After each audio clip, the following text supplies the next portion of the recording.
রাধে রাধে বন্ধুরা, নিয়ে এলাম আজকে একটা ছোট্ট ভিডিও নিয়ে আনতে। আজকে আমি আর ধরুন দেখো পাঞ্জাবি টাঞ্জাবি লাগাইয়া রেডি হই, জিরক দুটারে হই আমরা যেলাম দুর্গাবাড়ি। দুর্গাবাড়ি আইছি, দুর্গাবাড়ি আওয়ার পরে দেখো প্রচন্ড ভিড়, এর লাগে আমরা ধূপকাঠি মোমবাতি আগে জ্বালাইলাম আর পরে অঞ্জলি লইব। অ্যাকচুয়ালি আমরা অঞ্জলি লোয়ার লাগি দুর্গাবাড়ি আইছি। প্রত্যেক বছর আমরা অষ্টমীতে অঞ্জলি লইবার, সুব্রত আইছে না, সুব্রতর শরীরটা একটু ভালো না, সারা রাত জাগছে।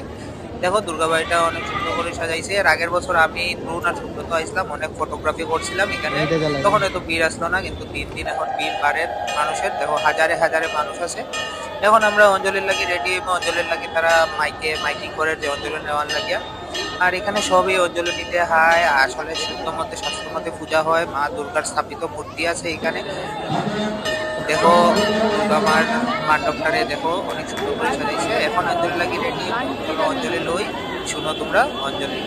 অম্বে অম্বিকে অম্বালিকে ভবানরতি কষ্টন স্বসস্তর্ষণ সুভদ্রিকা কাম্পিল্যবাসিনী লক্ষ্যযজ্ঞ বিনাশিন্যই মহাঘোরাবৈ রোদিনী কোটি পরিপিতাবৈ ভদ্রকাল্যৈ ভগবত্যৈ দুর্গাবৈ দেবৈ নমঃ।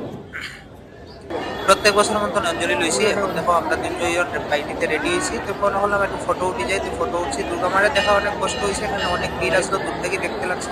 এখন আমরা দুর্গাবাড়ির থেকে বাইরে গেছি। দুর্গাবাড়ি থেকে বাইরে দেখো দুর্গাবাড়ির গেটটা তোমরা দেখাইতেছি। এখন আমি একটু যাইলাম, ভিডিওটা ভালো লাগলে তোমরা লাইক করে কমেন্ট করে শেয়ার করে টাটা বাই বাই।